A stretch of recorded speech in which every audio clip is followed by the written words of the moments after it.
More than 38,000 people have died. A new NBC News Wall Street Journal poll out today shows a majority of Americans support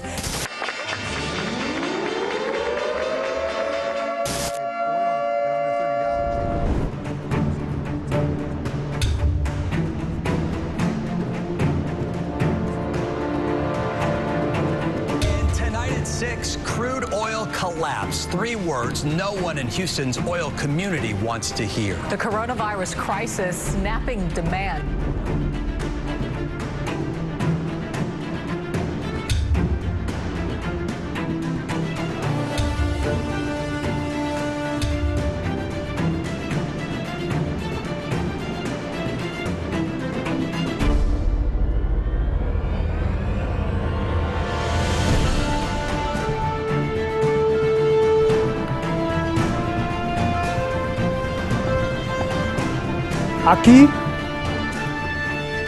Aquí en Detrás de la Razón se lo alertamos hace 2 semanas y hoy se cumplió.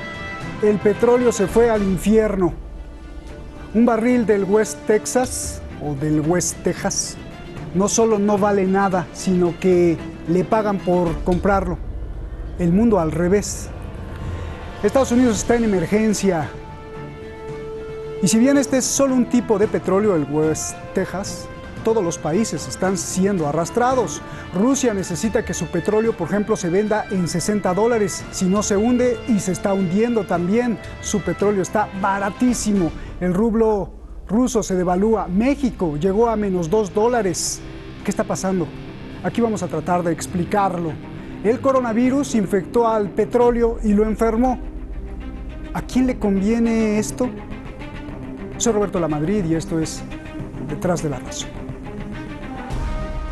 This is CNN Breaking News. Breaking news, Wall Street is about to close any minute now. The Dow collapses and oil price war. Emergencia económica total. ¿Qué pasó? La oferta de petróleo crece y sigue creciendo. La demanda disminuye y sigue disminuyendo. Los ductos siguen bombeando y extrayendo petróleo. Hay mucho petróleo. De tal forma que si usted compra petróleo, por primera vez en la historia, ya no paga, sino que recibe dinero para llevárselo. Esto le pasó al West Texas Intermediate, el famoso WTI. Es un tipo de petróleo que vende Estados Unidos. De $61 que costaba en enero, empezó a caer, y este 20 de abril, su valor se hundió 321%. Un barril no vale nada, al revés, es una carga. El precio, menos $40 por barril. Pero hay otros tipos de crudo que también sufren. El Brent del Mar del Norte de Europa, el de Arabia Saudí, el de México, el de Rusia, todos arrastrados bajando su precio. Hoy el Brent cruzó la línea de los $20. Trump, en movimiento desesperado, anuncia que el gobierno comprará todo el petróleo. El problema es que los almacenes de reserva estarán llenos en menos de un mes.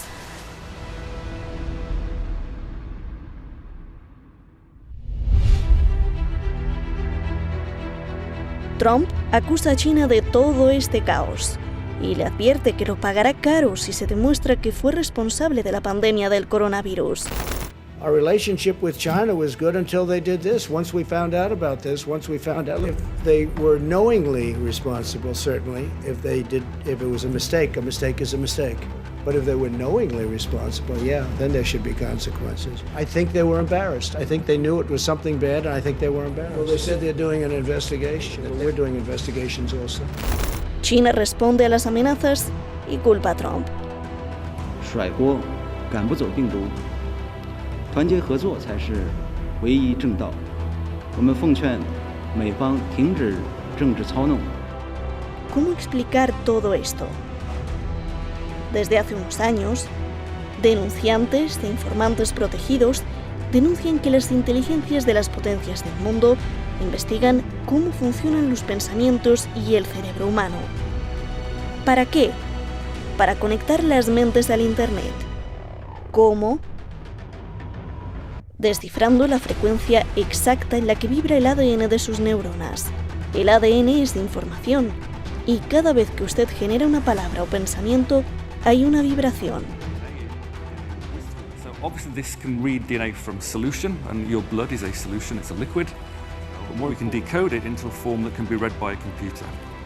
La información se mete a una supercomputadora para que codifique la frecuencia exacta de las vibraciones del ADN de cada persona. El siguiente paso es transmitir ese código desde satélites, torres o aviones para inducir pensamientos, sentimientos o comportamientos y extraer también información. ¿Qué hardware se necesita?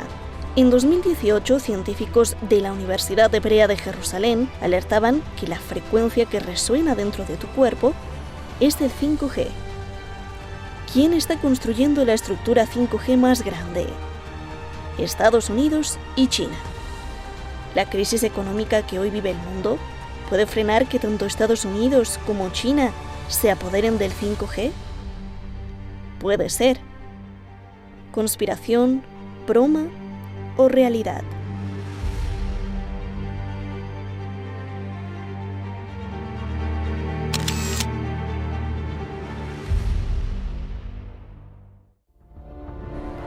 Quiero decirle que anoche, cuando le adelanté el tema del programa de hoy, pues las cosas no estaban tan horribles. Cada minuto cambia el precio del petróleo, sube y baja, pero baja más que sube.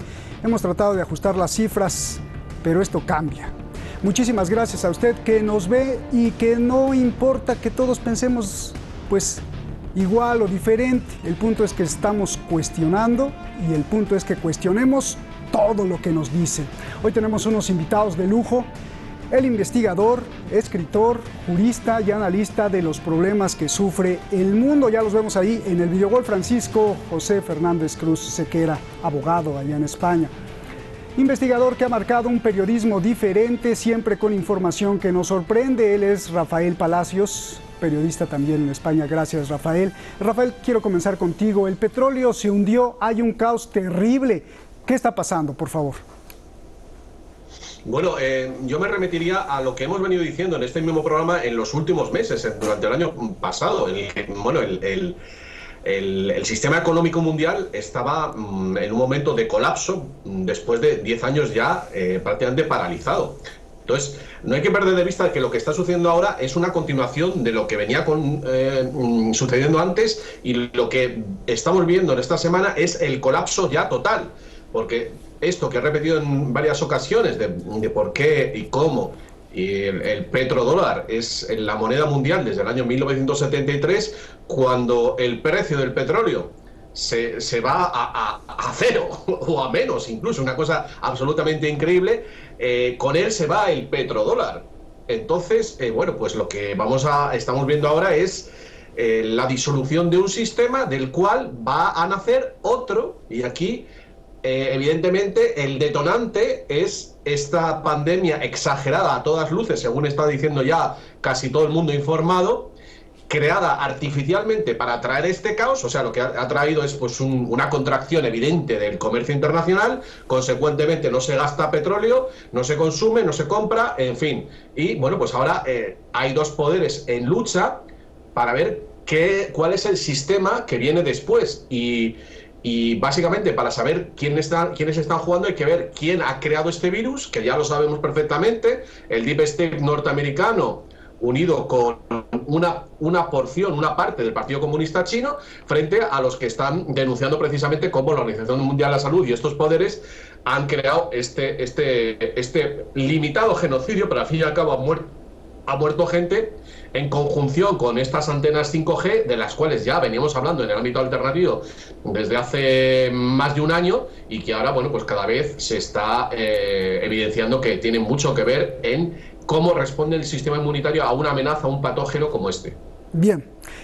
Francisco, un placer, hermano, gracias por estar aquí.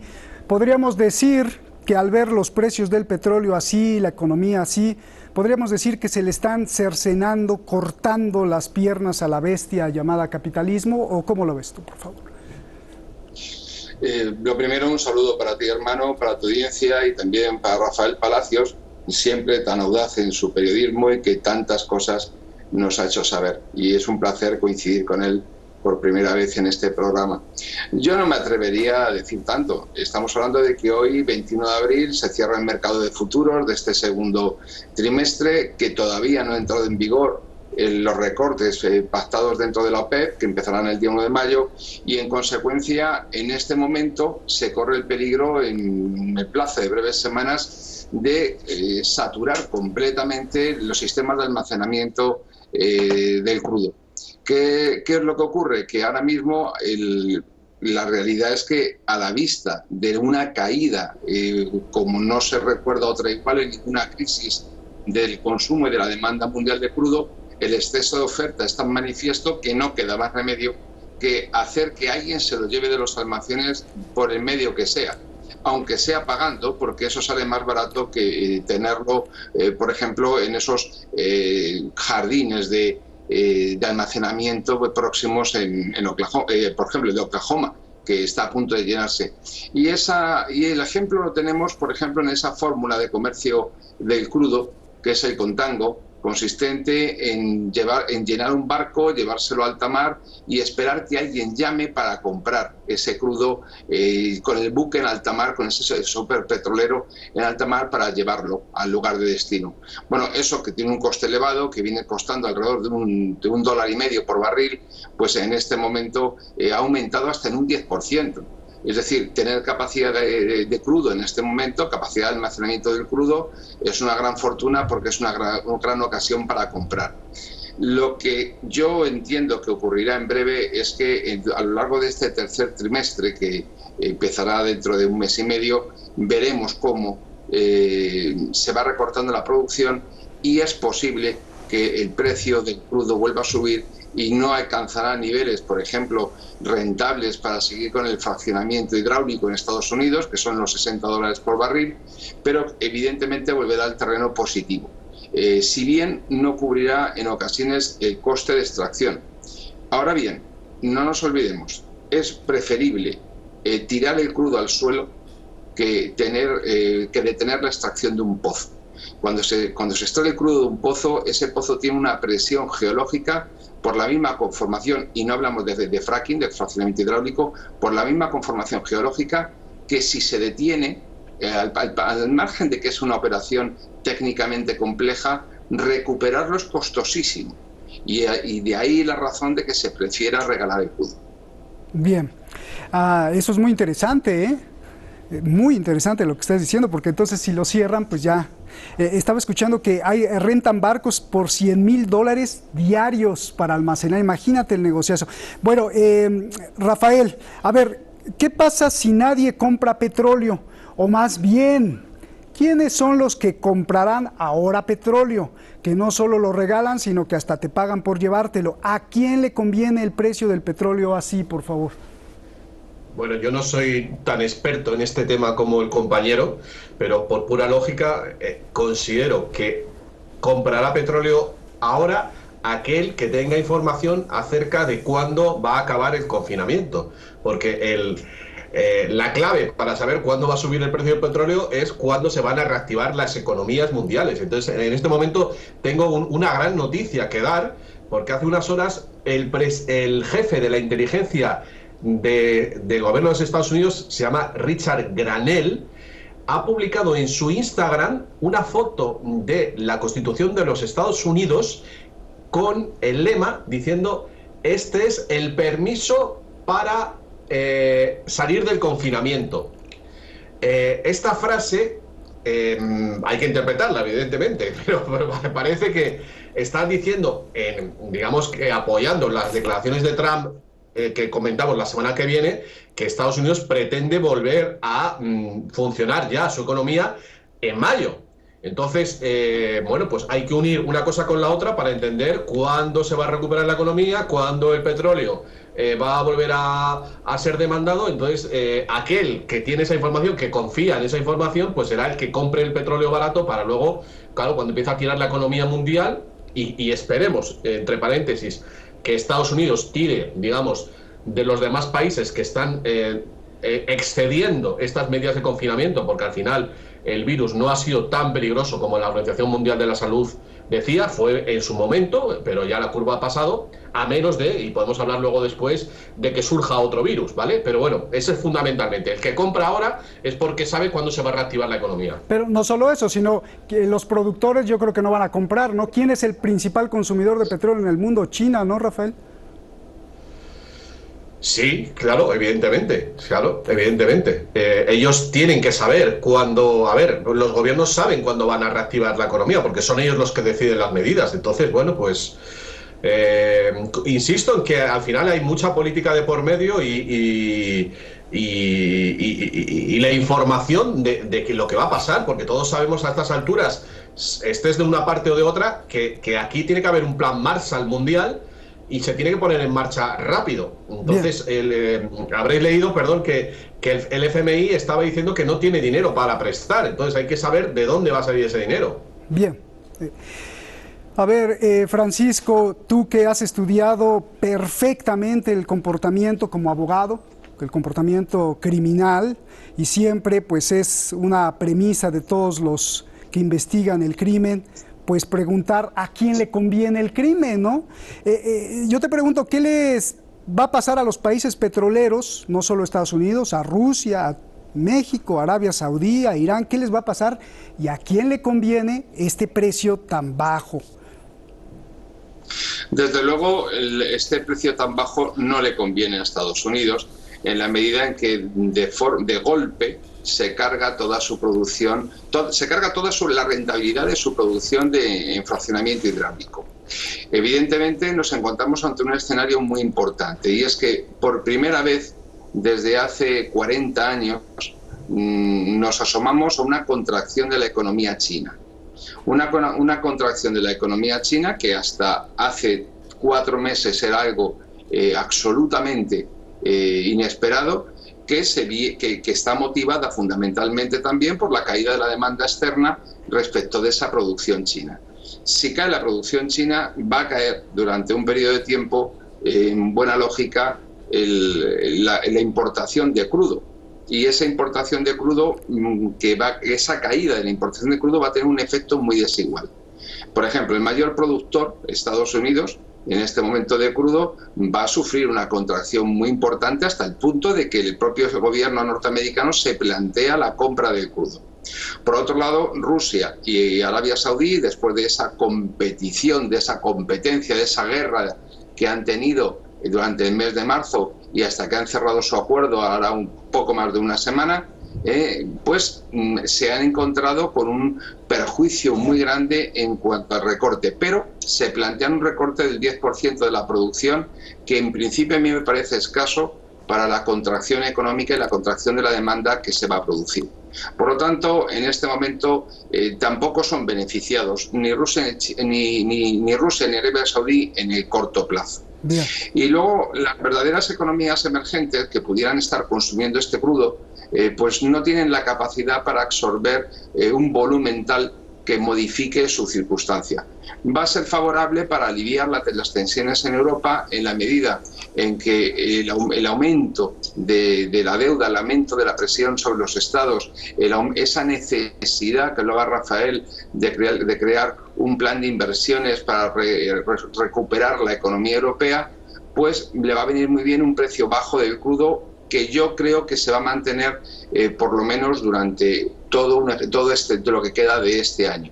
Eso sí, no en un espacio negativo. Y luego los verdaderos perjudicados por todo esto, porque beneficiado no se me ocurre nadie, son los países como Ecuador o como Venezuela o como México, que experimentan unos ingresos que son muy importantes en sus cuentas por la exportación de crudo, y que esta caída hunde las cuentas públicas tanto de México, bueno, de Venezuela ya ni hablamos, o de Ecuador. Bien. Les van a someter a una presión social y a una presión a sus economías cuyas consecuencias se pueden estar por ver. Bien, pues ya la última pregunta y la la pregunta que todo el mundo se hace, te pido lo más abstracto porque tenemos muy poco tiempo, Rafael. La responsabilidad, Donald Trump acusa a China de todo esto, de haber mentido, encubierto con el coronavirus. China rechaza las acusaciones. La pregunta es, Rafael, lo que planteamos en el reportaje, ¿hay la posibilidad de que el coronavirus haya sido la única salida para frenar la economía de quien se estaba apoderando del control de la tecnología 5G, tecnología necesaria para controlar no solo lo militar, lo financiero, sino que en un futuro incluso influir en el cuerpo y el cerebro humano?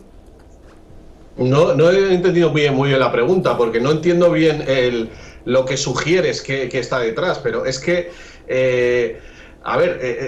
las pruebas están ahí, es que no hay que preguntarse mucho. Sabemos de dónde ha salido el virus y sabemos quién ha colaborado ahí. Y Trump no solo está acusando a China, ojo, está acusando también a la administración Obama, porque hay que recordar que donó 3,7 millones de dólares en financiación para esa investigación que se había prohibido en Estados Unidos porque se consideraba peligrosa. Ojo, que no es solo una parte del gobierno chino. Mira, yo recomiendo antes de acabar que veáis un vídeo que acabo de ver en YouTube que se llama Russian Intel Officer, lo voy a poner en mi grupo de Telegram, en Noticias Rafa Pal, y es un agente, un capo de inteligencia rusa explicando todo lo que saben de la pandemia y explicando, bueno, pues lo que hemos venido aquí diciendo. Entonces, el coronavirus es un detonante para acabar con esto, con el sistema económico, y bueno, los malos pues quieren poner el chip a los seres humanos, los buenos queremos la libertad, básicamente. Y aquí lo importante, que es un aspecto que no nos va a dar tiempo a tocar, es ¿por qué están diciendo que va a volver el virus? ¿Y por qué está diciendo la Organización Mundial de la Salud que lo peor no ha pasado? Es que quieren tirarnos otro virus, como ha dicho Bill Gates hace 3 semanas escasas. Aquí el asunto es ese. Toda la economía de lo que podamos hablar sobre el petróleo y tal, es que está todo supeditado al aspecto sanitario. Y si aquí no hay un gobierno, o sea, una entidad o una autoridad mundial que detenga a George Soros, a Bill Gates y a la gente del Partido Comunista Chino que ha creado este virus, que son, por lo visto, la facción de Jiang Zemin, parece, este hombre el ruso dice que Xi Jinping es de los buenos, bueno, pues hasta que eso no ocurra, no se va a normalizar toda la economía mundial. Ese es el aspecto central, y por lo visto, por supuesto, que cortarle la cabeza a este Tedros de la Organización Mundial de la Salud, que es uno de los responsables de todo lo que está sucediendo. Rafael, muchísimas gracias. Francisco, pues me gustaría rápido una réplica, si tienes que decir algo acerca de lo que está diciendo Rafael, y también preguntarte esto, al ver cómo el petróleo hoy lo regalan, ¿es posible que esto sea una guerra contra la industria global petrolera para comenzar a introducir las nuevas tecnologías solar, eólica, química, hidrógeno, cuestiones que las corporaciones petroleras ven como una amenaza de su riqueza? ¿Es posible esto o es verdadera ciencia ficción? Yo no me atrevo a decir tanto como que sea verdadera ciencia ficción, pero desde luego sería, imaginemos el peso que tiene la industria petrolera en Estados Unidos como para que alguien le jugase esa mala pasada. No existe ningún indicio que permita suponer que la implantación de energías sustitutivas del crudo necesitaría un ataque de esta magnitud, y además por parte de quién, porque tampoco las grandes industrias que tienen ese control de nuevas tecnologías tendrían esa capacidad. Y en cuanto a la situación que se ha creado como consecuencia de este coronavirus, porque este no es más que uno de los muchos que existen, pues al margen de que haya sido un contagio accidental o un contagio intencionado o como sea, lo cierto es que la presión que ejercen más de 7.000 millones de personas sobre el medio impone el que de forma periódica, como ha existido y ha ocurrido siempre, surjan pandemias que dañen a la población, incluso en el siglo XIV en Europa, hasta dar muerte a la tercera parte de la población, cosa que esto está muy, muy lejos de una pandemia de ese tipo. Por lo tanto, no solamente veremos esta pandemia, sino que tengo el convencimiento de que a lo largo del tiempo veremos otras. Nos hemos librado del Zika, del ébola, bien, pues esta es una nueva pandemia que, cuidado, está muy lejos de estar bajo control, porque en África no hay ni datos ni infraestructura para combatirla. Pues muchas gracias, Rafael. 10 segundos, ¿por qué decías que no? Estoy radicalmente en desacuerdo. La naturaleza no es mala, la casualidad no existe. Las epidemias de la Edad Media se sabe ya perfectamente que fueron creadas artificialmente. La guerra biológica es un hecho desde la antigüedad. Y aquí es que es cuestión de... aquí lo que se dirime es si somos tontos y nos dejamos engañar o si tenemos ojos en la cara y vemos lo que se ha estado haciendo en los laboratorios. Bien. No, perdón, esa tesis ecologista de que el ser humano es malo y por eso nos tiene que destruir es precisamente como piensan los satánicos. O sea que no lo compréis ninguno. Bien. Aquí hay un responsable y hay que ir a por esos responsables que lo han predicho. Sí, ¿por qué ha predicho Bill Gates esto durante 7 años? ¿Es que tiene una bolita mágica? No, pues porque lo ha preparado él, está clarísimo. A ver, perdóname, Francisco, tienes que contestar y nos vamos. Muy brevemente, que para argumentar no hace falta ofender, ni llamar satánico, ni llamar tonto a nadie. Sencillamente... No te he llamado a ti satánico. He dicho que esas ideas lo son. Perdón, no me interrumpa. Esas ideas son satánicas. Pensar que el ser humano sobra en el planeta es satanismo puro y duro. Así de claro. Mañana Roberto, si es tan amable, invita solamente a Rafael y de esa manera ya se explaya porque no nos deja hablar. Vale, gracias. Nos vemos, un abrazo. La teoría de la conspiración, pues, esta es mi reflexión. Es válido plantear la teoría de la conspiración porque de eso se trata. Sí es válido, de hacer hipótesis, de plantear dudas, de hacer suposiciones para descubrir lo que pasa. Lo que es incorrecto, creo yo, es dar como válida la teoría de la conspiración. Es decir, es correcto plantearla, pero es incorrecto darla como válida. Hasta que no tengamos la evidencia y las pruebas que demuestren, solo podemos decir que es una hipótesis. Y es nuestra obligación estar investigando hasta que las encontremos. Ayúdenos, por favor, ayudemos al mundo a descubrir qué, quiénes, por qué y cómo. Porque de lo que sí estoy seguro es que hay muchos que les encantaría engañarnos y controlarnos como especie humana. Buenas noches.